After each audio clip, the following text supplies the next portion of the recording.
Hello दोस्तों, नमस्कार। कैसे हैं आप सब? उम्मीद करता हूँ आप अच्छे होंगे, स्वस्थ होंगे और अपनी पढ़ाई जारी रखे होंगे। दोस्तों, मैंने पार्ट 1 में पहली क्लास में आप लोगों को लाइन एंड एंगल के काफ़ी सारे कॉन्सेप्ट बताए थे, जिसमें से बहुत सारे इम्पॉर्टेंट्स भी थे और कुछ ऐसे भी कॉन्सेप्ट थे जो कि बेसिक थे, जानना ज़रूरी था। और इस क्लास में दोस्तों मैं आप लोगों को लाइन एंड एंगल के जितने भी बचे हुए कॉन्सेप्ट थे उन सबको कराने वाला हूं और उस पर बेस्ड क्वेश्चन भी करने वाला हूं। दोस्तों, अगर दोस्तों आप नए हैं तो प्लीज़ इस चैनल के थ्रू आप नोट्स बना सकते हैं और इस चैनल को सब्सक्राइब कर सकते हैं। आपको इस चैनल पर बहुत सारा चीज़ मिलने वाला है जो अन्य चैनलों पर नहीं मिलेगा। दोस्तों, सबसे पहले हम देख लेते हैं कुछ इम्पॉर्टेंट फैक्ट जितने भी अगले पार्ट में हमने क्वेश्चन की जो कॉन्सेप्ट करवाया हुआ है उन सारे के ऊपर जो कुछ इम्पॉर्टेंट फैक्ट थे उन सबको देख लेते हैं। उसके बाद कॉन्सेप्ट को देखते हैं। इसमें पहला जो फैक्ट है वो एक सीधी रेखा के एक तरफ के सभी कोणों का योग 180 डिग्री के बराबर होगा। यानी कि एक सीधी रेखा के एक तरफ के सभी कोणों का योग 180 डिग्री के बराबर होगा। एग्जाम्पल के लिए हम देखें तो मैंने बताया हुआ था कि अगर एक सीधी रेखा है, इस पर केवल एक तरफ का कोण देखा जाए तो 180 डिग्री होता है। आपको पता है, मैंने कल वाले पार्ट 1 में बताया हुआ है। अगर आप नए हैं तो पार्ट 1 से देखिए, आपको बहुत कुछ नया मिलने वाला है। आपको देखेंगे यहाँ पर तो 180 डिग्री का कोण जो होता है कुछ इस तरह का उसका सिंबल होता है। यहाँ पर आप देखेंगे केवल एक साइड का 180 है, ठीक है। और दूसरी बिंदु जो है, दूसरी फैक्ट जो है, किसी बिंदु के चारों ओर के सभी कोणों का योग 360 डिग्री के बराबर होता है। अर्थात दोस्तों, यहाँ पर एग्जाम्पल लें अगर, तो यहाँ पर देखेंगे बोला है किसी बिंदु के चारों ओर के सभी कोणों का योग 360 डिग्री के बराबर होता है। यानी कि अगर एक तरफ का देखें तो 180 डिग्री होता है, ऊपर मैंने बताया। अब ठीक इसी के नीचे भी यहाँ ले लें तो नीचे भी तो 180 डिग्री का बनेगा। यानी कि ऊपर के साइड 180 बना तो ऐसे नीचे भी 180 बनेगा। कुल मिला के दोस्तों हो जाएगा 360 डिग्री, जिसे ये बताना चाहता है दोस्तों। ठीक है, उम्मीद करता हूँ आपको समझ में आ गया होगा। यहाँ पर देखेंगे दोस्तों, दो या दो से अधिक रेखाएं समतलीय कहलाती हैं यदि वे एक ही तल में स्थित हों, ठीक है। अन्यथा उन्हें गैर समतलीय कहा जाता है दोस्तों। इसे आप ध्यान रखेंगे दोस्तों। इस पर मैं इसकी जो डेफिनीशन है, इस पर जो एग्जाम्पल देने वाला हूं आपको, किसी इम्पोर्टेंट क्वेश्चन के थ्रू दूंगा जिससे कि आप समझ पाओ।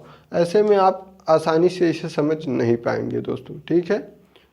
चलते हैं अपने टॉपिक पर। दोस्तों, अब हम देखने वाले हैं types of pairs of angle, ठीक है। पेयर्स ऑफ एंगल कितने टाइप के हैं? पेयर्स ऑफ एंगल, इसमें पहला जो टाइप है एडजेसेंट एंगल, आसन्न कोण। दोस्तों, ये मोस्ट इम्पॉर्टेंट है दोस्तों, आसन्न कोण, एडजेसेंट एंगल। इस पर बहुत बार क्वेश्चन पूछा गया है और पूछा भी जाता है। इसे ध्यान में रखेंगे, नोट्स में ज़रूर लिखेंगे।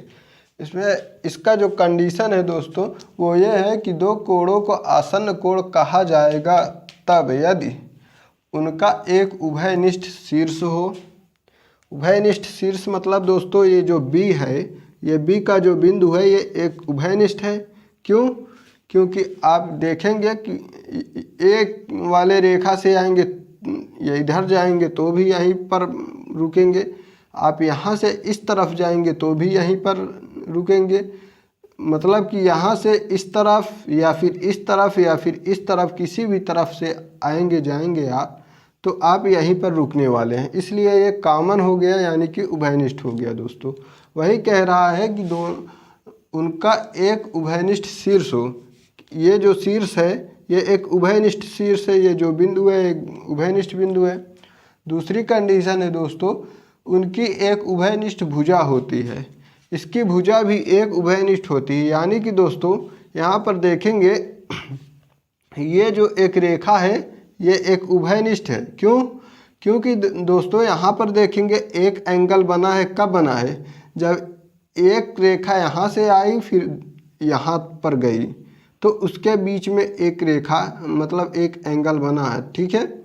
यानी कि दोस्तों इस एंगल को बनाने के लिए भी इस रेखा का उपयोग हुआ, ठीक वैसे ही इस रेखा के द्वारा इस एंगल को बनाने में भी इसी रेखा का उपयोग हुआ है। यानी कि इस तरफ भी एंगल जो बना उसके लिए भी इसी रेखा का उपयोग हुआ, इस तरफ जो एंगल बना है इसके लिए भी यही रेखा उपयोग में आया है, इसलिए यह एक उभयनिष्ठ है, यानी कि कॉमन है दोस्तों, ठीक है।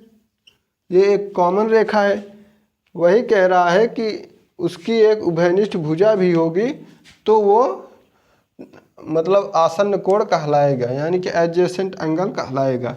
तीसरी जो कंडीशन दिया है वो कह रहा है दूसरी भुजाएं उभयनिष्ठ भुजा के दोनों ओर होंगी।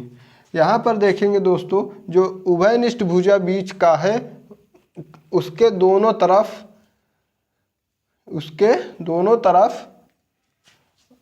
दूसरी भुजाएं हैं, ठीक है। यहाँ पर देखेंगे ये अगर उभयनिष्ठ भुजा है तो इसकी इस तरफ भी एक भुजा है, इसके इस तरफ भी एक भुजा है, जो कि नॉन कॉमन है, यानी कि उभयनिष्ठ नहीं है दोस्तों, ठीक है। ये इसकी कंडीशन है।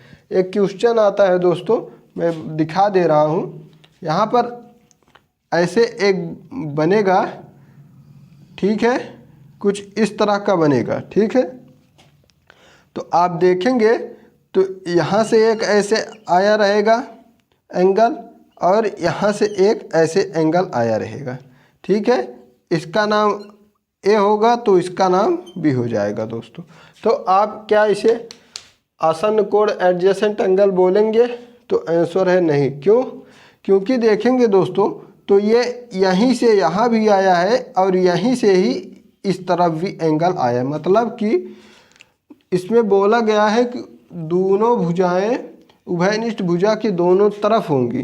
तो यहाँ पर देखेंगे कि ये एक भुजा है जहाँ से एक एंगल ये भी आया है, वहीं से दूसरा एंगल भी आया है।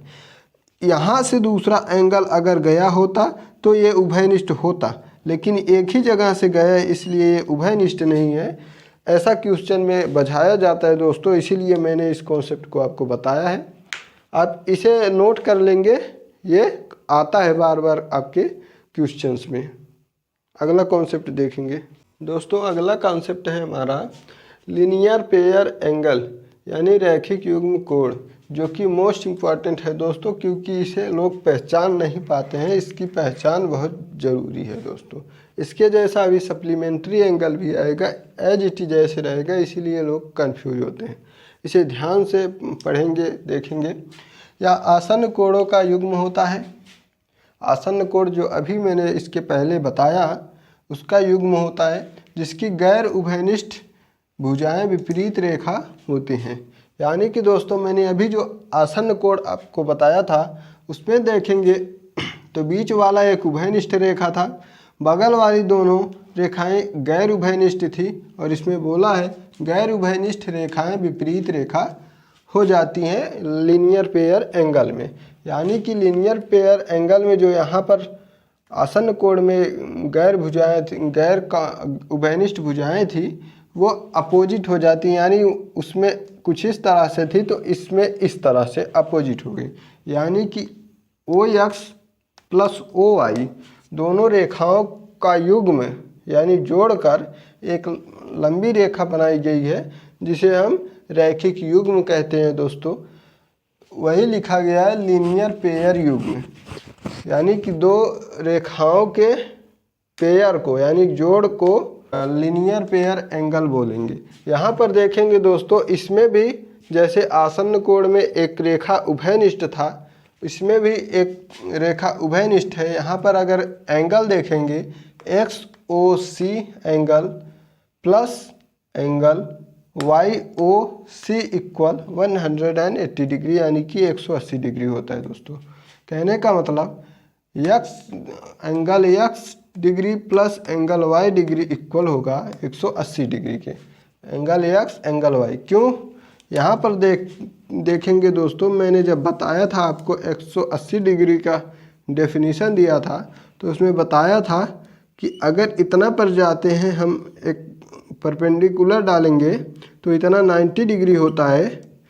जस्ट उसके उस पार भी अगर ऐसे कर दें तो ये भी 90 होगा, यानी 90 90 मिल के 180 डिग्री होगा, 180 डिग्री। ठीक है, कुछ इस तरह का आकार होता है। तो क्या यहाँ पर भी ऐसा ही आकार है? यहाँ पर देखेंगे ऐसा। ठीक, ये पूरा मिलाकर 180 डिग्री है दोस्तों। ठीक है, क्योंकि इसमें दोस्तों जो कंडीशन है उसे हमें ध्यान में रखना है। सबसे पहली कंडीशन ये है कि इसमें XO प्लस YO दो रेखाएं जुड़ी हुई होती हैं। दूसरी बात, अपोजिट जुड़ी हुई होती हैं, जो कि आसन्न कोण में जो होती हैं उसी के अपोजिट हो जाती है। आसन्न कोण के अपोजिट जुड़ी होती हैं, जिसे रैखिक युग्म बोल देते हैं, यानी रेखाएं जुड़ी हुई होती हैं। उसके बाद जो उसमें बीच में कोण बनता है उसे ही कोण बोल दिया जाता है। रैखिक युग्म से जो बीच में कोण बनता है उसे हम रैखिक युग्म कोण यानी लीनियर पेयर एंगल बोलते हैं दोस्तों। यहाँ पर ये चीज़ ध्यान रखें, angle x degree plus angle y degree equal 180 degree. इस पर दोस्तों मैं कुछ आपको एग्जाम्पल के थ्रू बता रहा हूँ। एक क्वेश्चन लूँगा, उसके थ्रू आपको अच्छे से समझ में आएगा, क्योंकि ये वैसे जल्दी नहीं समझ में आता है सप्लीमेंट्री एंगल में, नहीं तो आप कंफ्यूज हो जाएंगे। बस इसमें इतना ध्यान रखिए कि जब भी लीनियर पेयर युग्म होगा वो एक लाइन पर होगा। ठीक है, एक सीधी रेखा होगा, उस पर होगा तो लीनियर पेयर कहेंगे दोस्तों। चलते हैं क्वेश्चन देखते हैं दोस्तों। लीनियर पेयर एंगल का पहला एग्जाम्पल देखेंगे जिससे कि आप पहचान सके अच्छे से। इसमें क्वेश्चन है, एक रैखिक युग्म का दूसरा कोण ज्ञात करें यदि इसका एक कोण न्यून कोण हो। ठीक है दोस्तों, यदि इसका एक कोण न्यून कोण हो तो दूसरा कोण ज्ञात करें रैखिक युग्म का। तो इसके लिए दोस्तों हम यहाँ पर देखेंगे, मान लिया एक रैखिक युग्म है, बोल रहा है न्यून कोण हो। न्यून कोण का मतलब होगा कि रेखा कुछ इस तरह से होगा। अगर इस तरह से होगा दोस्तों तो यहाँ न्यून कोण का मतलब है 90 डिग्री से कम। मान लिया कि 90 डिग्री से कम कितना है, मान लिया मैं कि थीटा डिग्री कम है। ठीक है, इसका एक कोण अगर न्यून कोण है यानी कि 90 डिग्री से थीटा कम है तो न्यून कोण होगा, यानी कि 90 डिग्री से कम होता है तो न्यून कोण कहते हैं। मैंने बताया है अगली क्लास में। अगर इधर कम है तो इधर क्या हो जाएगा, 90 डिग्री प्लस थीटा, यानी कि 90 डिग्री से इधर अधिक हो जाएगा, क्योंकि 90 डिग्री का जो रेखा होता है दोस्तों वो सीधा सीधा होता है। अगर इधर 90 डिग्री से कम है तो इधर 90 डिग्री तो होगा ही प्लस थीटा, यानी कि ज़्यादा भी होगा, जो कि हमारा यही आंसर भी है दोस्तों। ठीक है, जो कि मैंने यहाँ लीनियर पेयर एंगल में बताया हुआ था, x plus y equal 180 degree होता है। अगर पूरा 180 डिग्री है तो 90 डिग्री से कम का जो मान है 90 माइनस थीटा होगा, तो इधर क्या होगा 90 प्लस थीटा, यानी कि 90 से थीटा अधिक है। पहला आप पहचान गए। अगला देखते हैं दोस्तों, दूसरा तीसरा कॉन्सेप्ट देखेंगे। यहाँ पर कंडीशन देखेंगे, एक रैखिक युग्म का दूसरा कोण ज्ञात करें यदि इसका एक कोण अधिक कोण हो। यानी कि दोस्तों यहाँ पर हमें इतना तो पता ही है कि दोनों कोणों का योग जो है x plus y equal 180 degree होता है लीनियर पेयर एंगल में। तो यहाँ पर देखेंगे, यहाँ पर बोला है एक कोण अधिक कोण हो। अधिक कोण का मतलब दोस्तों ये है कि ये जो होगा दोस्तों 90 डिग्री तो सीधे सीधे पे आता है, इसका मतलब इससे अधिक है तो यहाँ 90 तो होगा ही, प्लस थीटा हो जाएगा, यानी कि 90 प्लस थीटा। अगर अधिक कोण एक कोण है तो जब एक कोण अधिक कोण 90 प्लस थीटा हो जाएगा तो दूसरा कोण क्या होगा दोस्तों, 90 माइनस थीटा हो जाएगा, यानी कि 90 डिग्री से दूसरा कम हो जाएगा अगर एक कोण 90 डिग्री से अधिक है तो। ठीक है, इसे भी समझ गए, बस उसी का अपोजिट था पहले वाले कंडीशन के। ठीक है, इस पर ध्यान देंगे, ये एक रेखा और ये एक रेखा दोनों प्लस होकर एक लाइनियर पेयर बनाए हुए हैं। ठीक है, इसे भी आप ध्यान रखेंगे। ये हमारा राइट आंसर इसमें होगा दोस्तों, 90 माइनस थीटा, क्योंकि इधर अधिक है तो इधर कम हो जाएगा, इधर कम है तो इधर अधिक हो जाएगा। अब तीसरा कंडीशन है, एक रैखिक युग्म का दूसरा कोण ज्ञात करें यदि इसका एक कोण समकोण है। समकोण का मतलब दोस्तों होता है कि यहाँ पर एक रेखा है, उस पर सीधा सीधा एक आ जाए परपेंडिकुलर, जो कि समकोण होता है, यानी कि 90 डिग्री होता है। अगर एक कोण दोस्तों 90 डिग्री का है तो दूसरा कोण भी हमारा क्या होता है, 90 डिग्री होता है, अर्थात समकोण ही होता है। तो हमें इतना ध्यान रखना है कि हमारा अगर एक कोण 90 डिग्री का है लीनियर पेयर एंगल में, तो दूसरा कोण भी लीनियर पेयर एंगल में 90 डिग्री ही होगा, यानी कि समकोण ही होगा। एक तरफ समकोण है तो दूसरी भी समकोण होगा। एक तरफ अगर अधिक कोण है तो दूसरे तरफ न्यून कोण होगा। अगर एक तरफ न्यून कोण है तो दूसरे तरफ अधिक कोण होगा। यह इसकी कंडीशंस हैं, इसे ध्यान रखेंगे। दोस्तों एक चीज़ और ध्यान रखेंगे, अगर किसी एंगल का मान थीटा कोण दिया हुआ है तो हमारा संपूरक कोण कितना हो जाएगा, तो उसे ध्यान देंगे कि 180 माइनस थीटा हो जाएगा। यानी कि अगर थीटा कोण दिया हुआ है तो संपूरक कोण 180 माइनस थीटा हो जाएगा हमारा, इसे भी ध्यान रखेंगे। ठीक ऐसे ही पूरक कोण में अगर कोई कोण दिया हुआ है कि थीटा कोण दिया हुआ है, तो हमारा जो पूरक कोण होगा वो 90 डिग्री माइनस थीटा हो जाएगा दोस्तों। ठीक है, इसे भी आपको ध्यान में रखना है, क्योंकि इसी पर बेस्ड क्वेश्चन भी अधिकतर आने लगे हैं, इसीलिए इसे भी बताना ज़रूरी था दोस्तों। अब इस पर थोड़ा सा एग्जाम्पल देखेंगे, फिर अगला कॉन्सेप्ट देखेंगे। दोस्तों एक एग्जाम्पल देखेंगे। जैसा कि मैंने बताया था कि अगर कोई थीटा मान दिया हुआ है तो हमारा जो कम्प्लीमेंट्री एंगल निकलेगा, कम्प्लीमेंट्री एंगल का मान जो निकलेगा वो 90 माइनस थीटा हो जाएगा, 90 माइनस थीटा। और वहीं अगर कोई कोण थीटा दिया है तो सप्लीमेंट्री एंगल निकालना होगा, तो उसका मान हो जाएगा 180 डिग्री माइनस थीटा, यानी कि 180 माइनस थीटा। ठीक है, तो यहाँ पर देखेंगे एक एंगल दिया है 43 डिग्री, तो हमारा कॉम्प्लीमेंट्री एंगल क्या होगा, 90 माइनस 43, मतलब 90 माइनस 43। ठीक है, 90 में जब 43 घटाएंगे दोस्तों तो हमारा आ जाएगा 47 डिग्री। ठीक है, आंसर कॉम्प्लीमेंट्री एंगल आएगा। और यही सप्लीमेंट्री एंगल में अगर 43 डिग्री दे दिए थीटा का मान, तो सप्लीमेंट्री एंगल में क्या निकलेगा हमारा मान, यानी कि 137 डिग्री हो जाएगा दोस्तों। ठीक है, यहाँ पर अगर 43 रखेंगे तो 80 में 43 घटाएंगे तो 137 आएगा।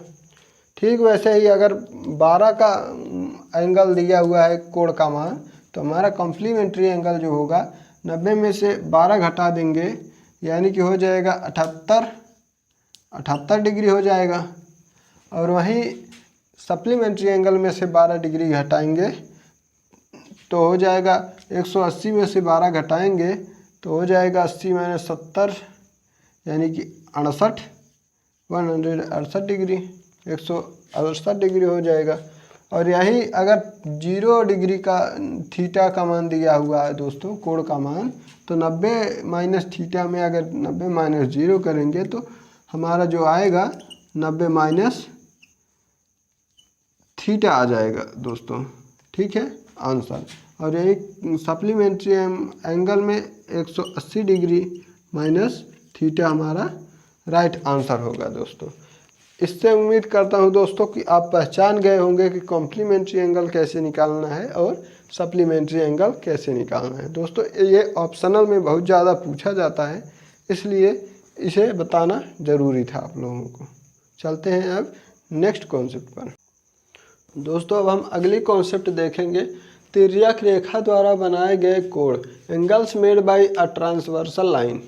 यानी ट्रांसवर्सल लाइन द्वारा, लाइन जो खींची जाती है उसके द्वारा बनाए गए कोण कैसे कैसे बनते हैं उसे देखना है दोस्तों इसे ध्यान से एक सब्जेक्ट में नोट करिएगा, क्योंकि आपकी लाइन एंड एंगल की जो चैप्टर है पहला, आपकी पूरे ज्योमेट्री की नींव है। अगर ये चैप्टर आपको अच्छे से आ जाता है तो आप पूरे चैप्टर को आराम से कवर कर पाएंगे दोस्तों। ठीक है, ये जो 2-3 टाइप अभी आने वाले हैं, एक ये और 2-3 टाइप और आएंगे, मोस्ट इम्पॉर्टेंट है आपके लिए दोस्तों, ये ध्यान रखिएगा। सबसे ज़्यादा इम्पॉर्टेंट यही है आपका। यहाँ पर पहला कॉन्सेप्ट इसमें देखेंगे, कॉरिस्पॉन्डिंग एंगल, संगत कोण क्या होता है। यह संगत कोणों पर तब बनते हैं जब दो समांतर रेखाएं तिर्यक रेखा द्वारा प्रतिच्छेदित होती है। ठीक है दोस्तों, यानी कि जब दो पैरेलल लाइन ट्रांसवर्सल लाइन द्वारा इंटरसेक्ट करती है तब ये कोण बनते हैं दोस्तों। अर्थात मैं एग्जांपल देता हूं दोस्तों, अब आपको एज इट इज लिख कर आप वैसे ही कभी भी देख सकते हैं, आपको मिलेगा। फॉर एग्जांपल अगर यहाँ एंगल 1 है, ठीक है, तो एंगल 2 अगर यहाँ है तो एंगल 1 एंगल 2 के बराबर होगा। कहने का मतलब ये कि एंगल 1 इक्वल होगा एंगल 2 के दोस्तों। ठीक है, पहला समझ में आ गया। और दोस्तों एंगल 3 इक्वल होगा एंगल 4 के। अगर एंगल 3 यहाँ है, एंगल 4 यहाँ है, तो इक्वल होगा, यानी कि एंगल 3 इक्वल एंगल 4। उसके बाद दोस्तों ठीक वैसे ही एंगल 5 इक्वल होगा एंगल 6 के। ये भी कॉरिस्पॉन्डिंग एंगल है आपस में। ठीक है, यानी कि एंगल 5 इक्वल होगा एंगल 6 के। ठीक, ये भी आपका कॉरिस्पॉन्डिंग एंगल होगा दोस्तों। ठीक वैसे ही एंगल 7 इक्वल होगा एंगल 8 के। ठीक, एंगल 7 इक्वल होगा एंगल 8 के दोस्तों। ये हमारी कॉरिस्पॉन्डिंग एंगल है दोस्तों, जिसमें एंगल 1 इक्वल होगा एंगल 2 के, एंगल 3 इक्वल होगा एंगल 4 के, एंगल 5 इक्वल होगा एंगल 6 के, एंगल 7 इक्वल होगा एंगल 8 के। यहाँ पर कॉरिस्पॉन्डिंग एंगल किसे कहेंगे? ऐसे दो पैरेलल लाइन जिस पर एक ट्रांसवर्सल लाइन आता है, जिसके थ्रू जो कोण बनता है उसे ही हम कॉरिस्पॉन्डिंग कोण या संगत कोण, कॉरिस्पॉन्डिंग एंगल कहते हैं दोस्तों। उम्मीद करता हूं दोस्तों कि ये आपको समझ में आ गया होगा, क्योंकि दोस्तों जब क्वेश्चन पूछा जाता है तो उसमें आपको कुछ दिया नहीं जाता, केवल एक जगह दे दिया जाता है, दूसरी जगह खुद आपको लिखना होता है। अगर यहाँ 3 दे देगा तो यहाँ 4 अपने आप लिख देना होगा दोस्तों। तो इस तरह से आपका आता है। अब चलते हैं अगले टॉपिक पर दोस्तों। अगला इम्पॉर्टेंट कॉन्सेप्ट देखेंगे, अल्टरनेट एंगल्स, एकांतर कोण। क्या होता है एकांतर कोण? देखते हैं, जो तिर्यक रेखा के विपरीत पक्षों पर बनते हैं जब दो समांतर रेखाएं उस तिर्यक रेखा द्वारा प्रतिच्छेदित होते हैं तो उसे अल्टरनेट एंगल्स, एकांतर कोण कहते हैं। यानी कि दो पैरेलल लाइंस पर एक ट्रांसवर्सल लाइन जो इंटरसेक्ट करता है, उसके अपोजिट जो एंगल बनते हैं उसको हम यहाँ पर अल्टरनेट एंगल बोलेंगे दोस्तों। ठीक है, यहाँ पर देखेंगे दोस्तों, तो अल्टरनेट एंगल जो होते हैं वो 2 टाइप के होते हैं। पहला है इंटीरियर अल्टरनेट एंगल, दूसरा है एक्सटीरियर अल्टरनेट एंगल, यानी कि आंतरिक एकांतर कोण और बाह्य एकांतर कोण। ठीक है, आंतरिक एकांतर कोण क्या है दोस्तों? यहाँ पर आंतरिक एकांतर कोण जो होता है दोस्तों, यहाँ पर देखेंगे एंगल 3 जो है, एंगल 3 जो है वो इक्वल होगा उसके इस साइड एंगल 5 के। ठीक है, एंगल 3 इक्वल होगा एंगल 5 के। और जो एंगल 4 है दोस्तों, एंगल 4 इसके इक्वल होगा इसके इस तरफ जो एंगल 6 है दोस्तों। ठीक है, यानी कि एंगल 4 एंगल 6 के अपोजिट है और इक्वल है। यह वही बताया है कि यहाँ विपरीत पक्षों पर बनते हैं। यहाँ 3 इस पार है तो उसके विपरीत 5 इस पार है जो कि बराबर है। यहाँ पर इसका एक संक्षिप्त रूप जो याद किया जाता है अक्सर, वो बता दे रहा हूँ दोस्तों। इसे जेड कॉन्सेप्ट कहते हैं दोस्तों। यहाँ पर देखेंगे कि ये जो बन रहा है, ये आला, ये जो कॉन्सेप्ट आपका बन रहा है, देखेंगे ये एक तरह का जेड बन गया है। वही है दोस्तों कि यहाँ एंगल 3 है, इसके विपरीत देखेंगे यहाँ एंगल 5 है, जो कि आपस में दोनों बराबर है। ठीक वैसे ही दोस्तों यहाँ पर देखेंगे एक जेड यहाँ पर बनता है, यहाँ से ऐसे बनता है, यानी कि ऐसे ऐसे ऐसे बनता है। यहाँ पर एंगल 4 है, यहाँ पर एंगल 6 है, यहाँ पर एंगल 4 है, यहाँ पर एंगल 6 है। इस तरफ यहाँ के अपोजिट यहाँ 6 है, जो कि आपस में दोनों बराबर होते हैं। इसे दोस्तों चूँकि ये ट्रांसवर्सल जो लाइन है दोनों ऊपर का उसके अंदर बना है, इसलिए इसे इंटीरियर बोलते हैं, इंटीरियर अल्टरनेट एंगल। ठीक है, इसे ध्यान रखेंगे दोस्तों। ऐसे आप भी बना सकते हैं जिससे कि हमेशा आपको याद रहे। आपको जब त्रिभुज दिया जाएगा तो उसमें आपको ऐसे खोजना होगा, चतुर्भुज हो या त्रिभुज हो, दोनों में ऐसे ही दिया जाएगा। चतुर्भुज होगा तो आगे का ऐसे दोनों मिला देंगे, चतुर्भुज बन जाएगा, तो आपको खुद खोजना होगा कि कौन सा एंगल बन रहा है। ठीक वैसे ही त्रिभुज भी होता है, अगर मिला देंगे तो यहाँ पर एक त्रिभुज बन जाएगा, यहाँ एक बाह्य एंगल बन जाएगा, तो यहाँ भी आपको खोजना होगा दोस्तों। इसे ध्यान रखें इन दोनों कॉन्सेप्ट को। उसके बाद देखते हैं एक्सटीरियर अल्टरनेट एंगल। बाहरी आंतरिक कोण कौन सा होता है दोस्तों, सॉरी बाहरी एकांतर कोण कौन सा होता है, देखते हैं यहाँ पर दोस्तों बाहरी एकांतर कोण का मतलब ये हुआ जो ट्रांसवर्सल लाइन है दोनों, सॉरी ट्रांसवर्सल नहीं, यहाँ पर जो एक समांतर लाइन है दोनों देखेंगे, उसके बाहर जो बन रहा है कोण उसे हम एक्सटीरियर अल्टरनेट एंगल बोलेंगे दोस्तों। ठीक है, यहाँ पर देखेंगे एंगल 1 जो है ये इक्वल होगा दोस्तों एंगल 7 के। पहली बात तो एंगल 1 जो है इस लाइन के इस तरफ है और एंगल 7 इस लाइन के इस तरफ है, यानी कि अपोजिट है, जो कि बराबर है। ठीक, एंगल 1 इक्वल एंगल 7 जो कि एक्सटीरियर अल्टरनेट एंगल है। ठीक वैसे ही एंगल 2 एंगल 8 के बराबर होगा। एंगल 2 इस लाइन के इस तरफ है, बराबर होगा वो इस लाइन के इस तरफ जो बाहरी एरिया में बन रहा है एंगल 8। एंगल 2 इक्वल होगा एंगल 8 के दोस्तों। ठीक है, इसके लिए भी दोस्तों अगर मैं दिखाऊं आपको, एक आरेख बनाऊं, तो देखेंगे यहाँ पर ऐसे एक जेड बनता है। यहाँ पर देखेंगे जो ये रेखा होती कुछ इस तरह से जाती है, यहाँ पर कोण बनता है एंगल 2। ठीक है, तो यहाँ पर कोण बनता है एंगल 8 जो कि आपस में बराबर होता है। ठीक इसी के अपोजिट दोस्तों कुछ ऐसे रहता है, यहाँ पर जो एंगल बनता है वो बनता है एंगल 1। ठीक ऐसे ही यहाँ पर जो आपका एंगल बाहरी एरिया में बनेगा वो एंगल बनेगा 7 जो कि आपस में बराबर होता है दोस्तों।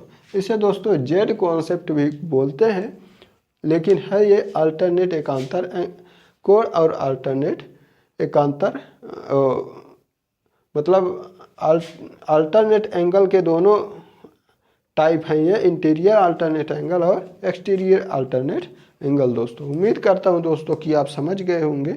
इसे आप नोट्स में एज इट इज लिख लीजिएगा, जिससे कि हमेशा आपको चतुर्भुज और त्रिभुज में खोजने में आसान रहे दोस्तों। ठीक है, ये बहुत इम्पॉर्टेंट है दोस्तों। अगला टाइप देखेंगे इंटीरियर एंगल्स यानी आंतरिक कोण।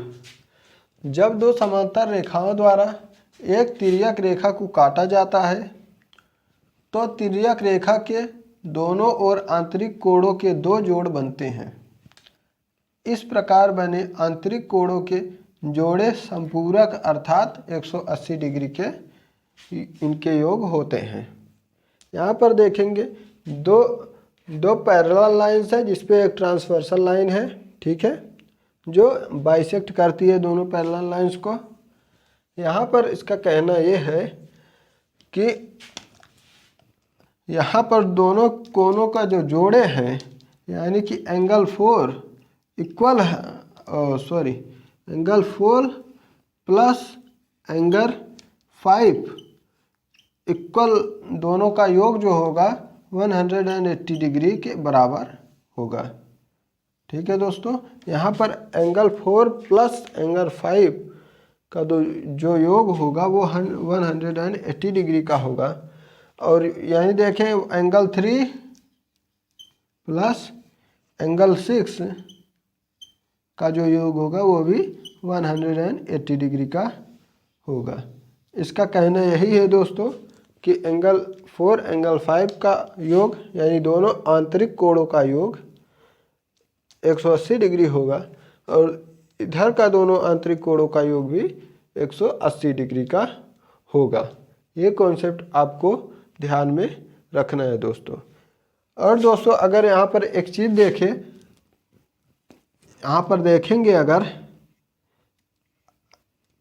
ठीक है, अगर यहाँ पर देखेंगे, अगर यहाँ मैं 80 डिग्री का कोण पूरा मान लूँ और यहाँ 100 डिग्री का कोण पूरा मान लूँ, ठीक है, तो अगर यहाँ से एक एंगल बाइसेक्टर का दो रेखा खींचे तो एक त्रिभुज बनता है। यहाँ पर देखेंगे अगर पूरा 80 डिग्री था तो इसका आधा जो ये बाइसेक्ट किया है समद्विभाजक कोण जो है आधा जो बनेगा वो तो 40 बनेगा और यहाँ जो पूरा 100 डिग्री है उसका आधा जो बनेगा वो 50 डिग्री बनेगा। 100 का आधा 50, 80 का आधा 40।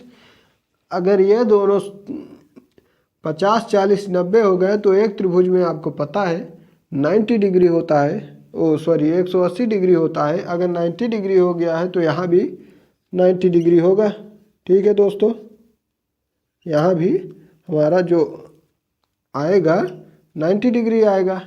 कहने का मतलब दोस्तों मैं ये कहना चाहता हूँ कि आपका जो यहाँ कोण बनता है 90 डिग्री का बनता है। ठीक है दोस्तों, इसे आप ध्यान रखेंगे जब भी ऐसा कुछ त्रिभुज आए तो आप यहाँ डायरेक्ट 90 डिग्री रखेंगे क्योंकि क्वेश्चन में पूछा जाता है दोस्तों।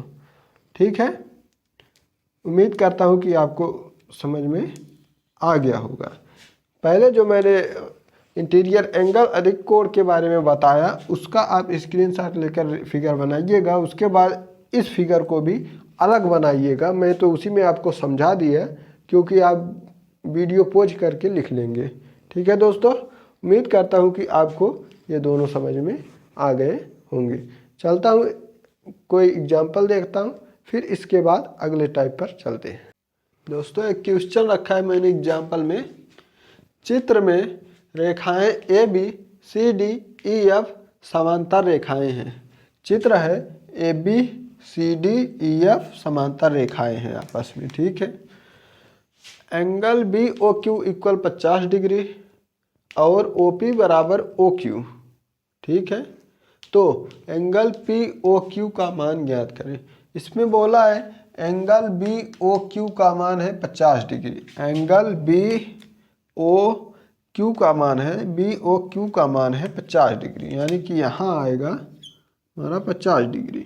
ठीक है, तो बोला है ओ पी बराबर ओ क्यू, यानी ओ पी बराबर होगा ओ क्यू के, यानी कि दोनों भुजा बराबर है। एंगल पी ओ क्यू का मान ज्ञात करें। तो दोस्तों इसमें कुछ दिख रहा है आपको अल्टरनेट करके? नहीं, तो अभी देखते हैं। यहाँ पर देखेंगे दोस्तों, बोल रहा है angle B O Q equal 50 degree. ठीक है, ठीक है जी। यहाँ पर फिर देखेंगे दोस्तों, जब angle B O Q 50 degree है तो क्या हम यहाँ angle O Q P equal नहीं कर सकते? Angle B O Q equal होगा एंगल ओ क्यू पी के। देखेंगे ऐसे, angle B O Q equal होगा एंगल ओ क्यू पी के। अगर इसके इक्वल ये होगा तो इसके भी बराबर होगा 50 डिग्री। होगा कि नहीं होगा दोस्तों अल्टरनेट एंगल से? कैसे? यहाँ पर देखेंगे, एक आकृति अलग बना रहा हूँ। ऐसे ऐसे आया है, यहाँ पर बी है, यहाँ पर 50 डिग्री है। ठीक है, यहाँ पर 50 डिग्री है, यहाँ तक आया, यहाँ तक। उसके बाद यहाँ पर क्यू है। ठीक, क्यू से जब यहाँ O है, ओ क्यू पी लेंगे, यहाँ पर P ऐसे गया है, ओ क्यू पी गया है, तो क्या यहाँ अल्टरनेट एंगल नहीं बना? अगर बना तो यहाँ भी 50 डिग्री होगा, होगा कि नहीं? दोनों अपोजिट एंगल बराबर होते हैं। अगर यहाँ 50 है तो यहाँ भी 50 है। कहने का मतलब ये है कि यहाँ भी 50 डिग्री हो जाएगा। अब दोस्तों तब हम यहाँ लिख सकते हैं एंगल OP मतलब OP भुजा इक्वल OQ भुजा, OP इक्वल होगा OQ के। तब दोस्तों मैंने एक कॉन्सेप्ट बताया था, जब दोनों भुजाएं आपस में बराबर होती हैं तो उनकी दोनों कोण भी आपस में बराबर होते हैं। यहाँ पर 50 है दोस्तों, तो यहाँ भी 50 ही होगा। क्यों? क्योंकि इसके अपोजिट कोण दोनों बराबर होंगे। अगर दोनों भुजा बराबर है तो दोनों कोण भी यहाँ बराबर होंगे। एक 50 है तो यहाँ भी 50 होगा, यहाँ भी 50 डिग्री होगा दोस्तों। इसका मतलब ये हुआ जब यहाँ 50 है, यहाँ 50 है, ठीक, दोनों मिलाकर 100 हो गया, ठीक। तो हमें ज्ञात करना है एंगल POQ का मान, यानी कि POQ का मान, ठीक है। तो O का मान ज्ञात करने के लिए देखेंगे यहाँ 50 है, यहाँ 50 है। एक त्रिभुज में 180 डिग्री का कोण बनता है, तो 50 50 100 हो गया। बचा कितना? बचा 80, तभी तो 180 होगा, तो 80 डिग्री यहाँ आ जाएगा। यानी कि दोस्तों एंगल POQ इक्वल होगा 80 डिग्री, जो कि हमारी राइट आंसर हो जाएगा दोस्तों। यहाँ पर समझ में आया दोस्तों? यहाँ तो पहले अल्टरनेट एंगल लगा, जो मैंने अभी बताया था कॉन्सेप्ट, ऐसे ऐसे ऐसे। अगर ये 50 है तो ये भी 50 होगा, ठीक है। अगर अल्टरनेट एंगल लगने के बाद जब दोनों भुजा बराबर होते हैं तो उनके कोण भी आपस में दोनों बराबर होते हैं अपोजिट एंगल के। यहाँ 50 था तो यहाँ भी 50 हुआ। अगर एक त्रिभुज में 180 डिग्री होता है तो 50 50 100 ही तो हुआ। तो यहाँ 80 लिखेंगे तो भी तो 180 होगा, जो कि हमारा राइट आंसर है दोस्तों। उम्मीद करता हूँ दोस्तों अल्टरनेट एंगल आपको समझ में आ गया होगा। चलते हैं अब नेक्स्ट कॉन्सेप्ट पर, टाइम बहुत ज़्यादा हो गया है। अगला कॉन्सेप्ट देखेंगे दोस्तों एंगल बाइसेक्टर कोण समद्विभाजक, जो कि अपने आप में एक महत्वपूर्ण रोल निभाता है दोस्तों मैथ में, ठीक है। इसमें लिखा है किसी कोण के आंतरिक को समद्विभाजक और बाह्य कोण समद्विभाजक के बीच का कोण 90 डिग्री होना चाहिए। यानी कि आंतरिक कोण समद्विभाजक और बाह्य कोण समद्विभाजक के बीच का जो कोण होगा वो 90 डिग्री होगा। कुल मिला के दोस्तों मैं आपको इस फिगर के थ्रू आंतरिक कोण समद्विभाजक और बाह्य कोण समद्विभाजक के बीच जो दोनों का कोण 90 डिग्री होगा दिखाता हूँ कैसे होगा। प्रूफ यहाँ पर देखेंगे करेंगे। सबसे पहले यहाँ देखेंगे तो इस लाइन को अगर थोड़ा सा और ड्रा कर लें और यहाँ पर अगर एक एंगल बाइसेक्टर करें, यहाँ पर पूरा था जिसमें से बाइसेक्टर करने पर एक ये आ गया, एक ये आ गया, ठीक है। अगर ये 2 थीटा था तो ये थीटा हो जाएगा, ये भी आपस में थीटा हो जाएगा, ठीक है, क्योंकि बाइसेक्ट यानी द्विविभाजित कर दिया। यानी कि यहाँ पर देखेंगे सम मतलब समान, द्वि मतलब 2, भाजक मतलब भागों में विभाजित कर देना दोस्तों, ठीक है। यहाँ पर 2 समान भागों में विभाजित कर देना ही हमारा कोण समद्विभाजक कहलाता है।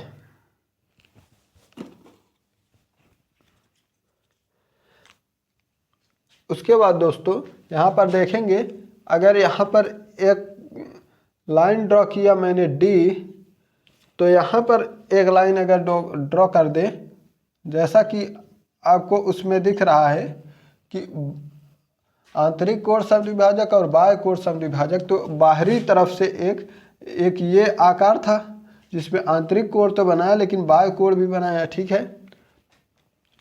अगर इसे मान ले ABCD, इसे E मान ले अगर दोस्तों, तो क्या हो जाएगा?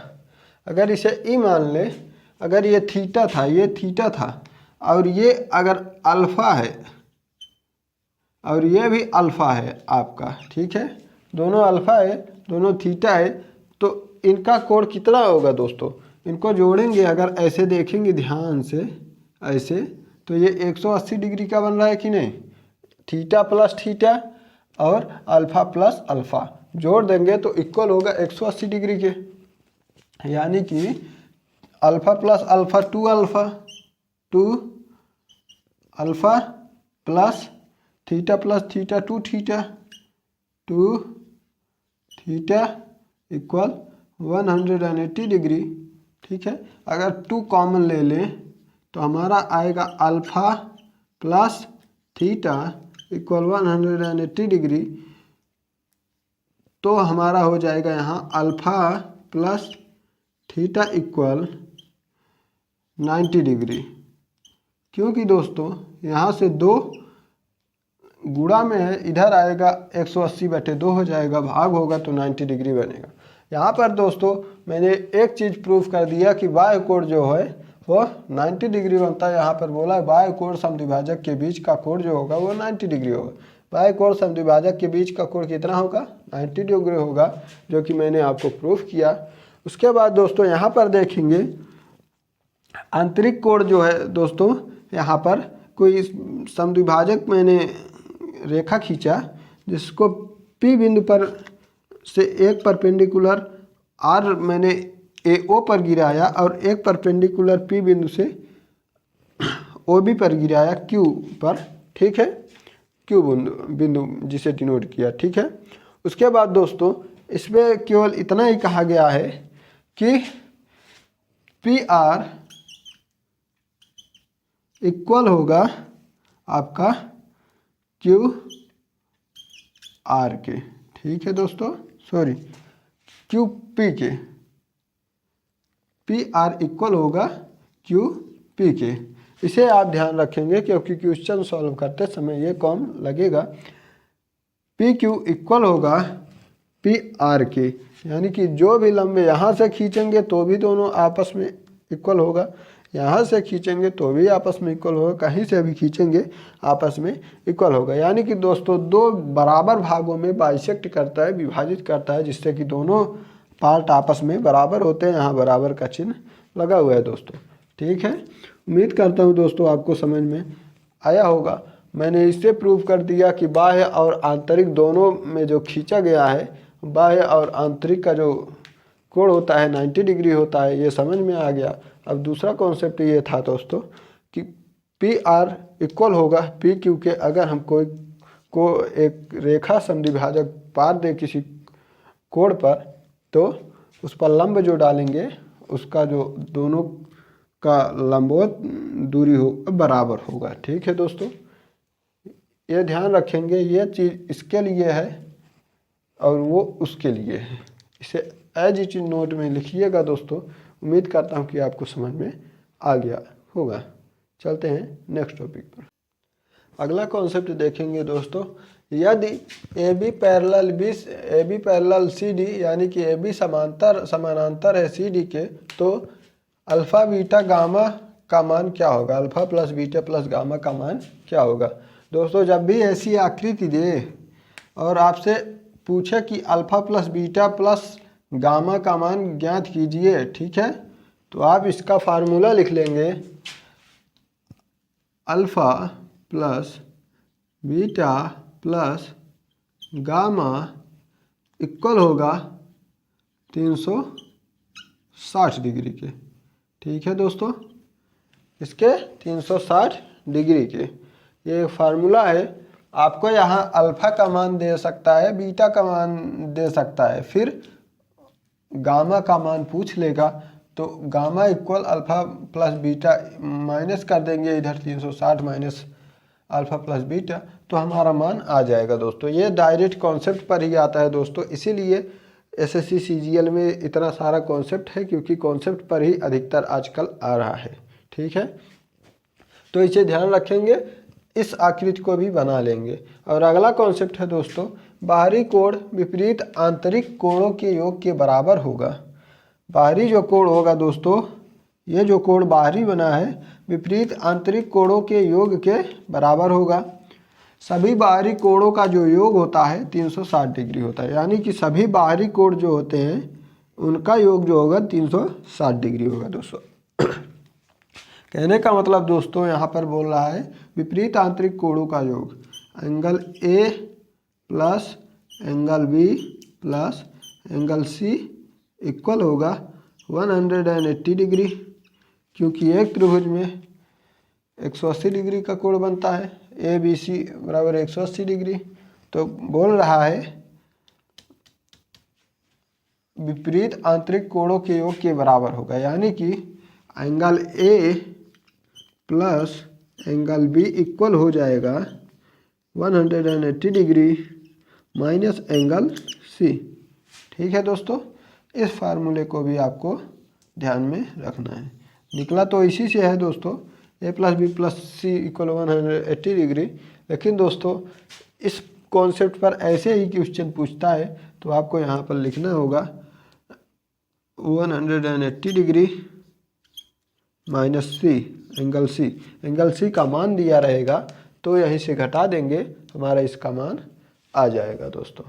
उम्मीद करता हूँ दोस्तों इन दोनों कॉन्सेप्ट को भी आप ध्यान में रखे होंगे या फिर आप नोट में लिखे होंगे, लिख लेना कंपलसरी है दोस्तों। अगला कॉन्सेप्ट देखेंगे। चित्र में ए बी एम डी एक चतुर्भुज है, ए बी एम डी एक चतुर्भुज है जिसमें बोला है बी का मान निकालें।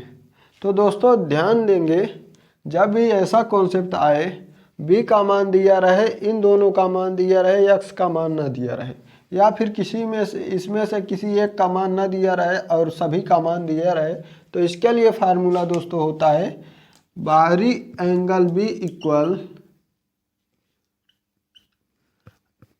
ए प्लस एक्स प्लस सी।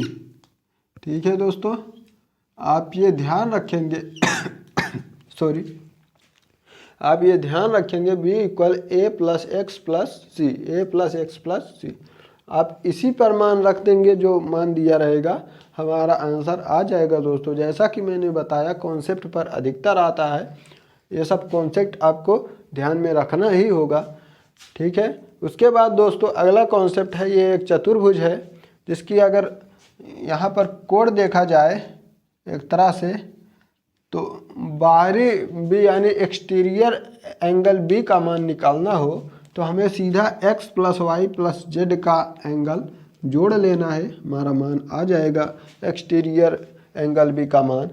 और ऐसे चतुर्भुज में अगर इंटीरियर एंगल बी का मान हमें निकालना हो, आंतरिक एंगल बी का मान, तो चारों कोणों का मान 360 डिग्री होता है। 360 degree minus x plus y plus z degree करेंगे। ठीक है, अगर आंतरिक निकालना होगा तो 360 में से इन तीनों को घटाएंगे, तब हमारा आंतरिक बी एंगल बी का मान आएगा।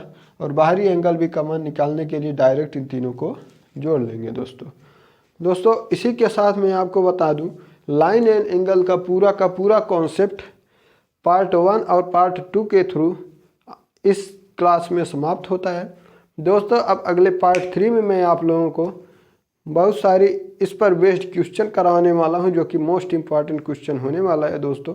आप ज़रूर उसमें शामिल होइएगा। और अगर दोस्तों आपके लिए हेल्पफुल है, आपको पता होना चाहिए, पूरे यूट्यूब पर आप अगर खोज लेंगे तो आपको कितना भी फेमस टीचर क्यों ना हो, पूरा का पूरा कॉन्सेप्ट नहीं बताते हैं। 70% 80% बताएंगे, 20% नहीं बताएंगे, क्योंकि 20% बता देंगे तो पेड क्लास वाले में और यूट्यूब वाले में अंतर ही क्या रह जाएगा। इसलिए नहीं बताते हैं दोस्तों, जो कि मैंने पूरा प्रोसेस बताया हुआ है आप लोगों को। उम्मीद करता हूं कि आपको ये वीडियो पसंद आया होगा। प्लीज़ चैनल को सब्सक्राइब कर दीजिए, क्योंकि मेरा भी मोटिवेशन बढ़ता है थोड़ा सा। ठीक है दोस्तों, उम्मीद करता हूँ कि आप अच्छे होंगे, स्वस्थ होंगे। धन्यवाद, नमस्कार। अगले पार्ट में मिलेंगे।